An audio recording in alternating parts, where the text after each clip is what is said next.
Assalamualaikum warahmatullahi wabarakatuh. Selamat malam pemirsa, Seputar Aceh kembali hadir di hadapan Anda di edisi Jumat 4 September 2020. Bersama saya Cur Intan, berikut Seputar Aceh selengkapnya.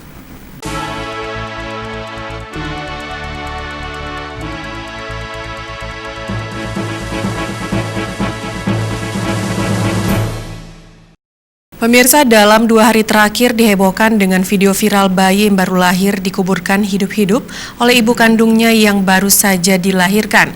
Meski sempat diselamatkan oleh warga, namun nyawa bayi tersebut tidak dapat diselamatkan karena meninggal saat dibawa ke rumah sakit. Subhanallah, la ilaha illallah, ya Allah. Subhanallah.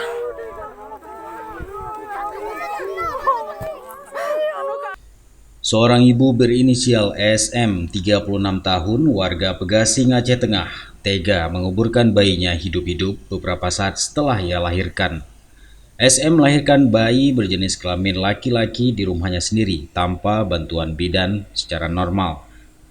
Namun tidak lama usai melahirkan, ia sendiri yang menguburkan bayinya tersebut hidup-hidup, bahkan ari-arinya masih belum terpotong. Dalam konferensi pers bersama awak media, Kapolres Aceh Tengah HKBP Mahmun Harisandi Simurat menjelaskan, tindakan sang ibu tersebut terbongkar karena anak pertama pelaku yang masih berusia 10 tahun melihat kejadian ini kemudian memberitahukan kepada tetangga yang selanjutnya dilaporkan ke pihak kepolisian sektor Pegasing. Seorang ibu rumah tangga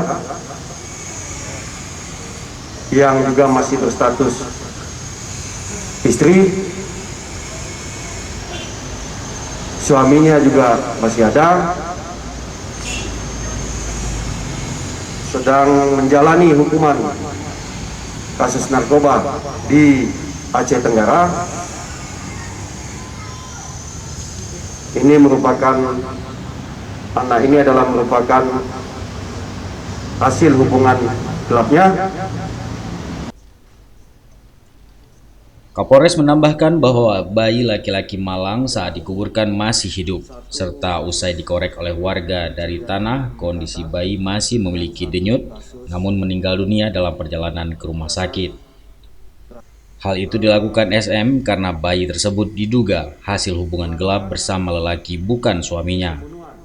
Atas perbuatannya, pelaku akan dijerat dengan pasal tentang perlindungan anak dengan ancaman penjara 15 tahun.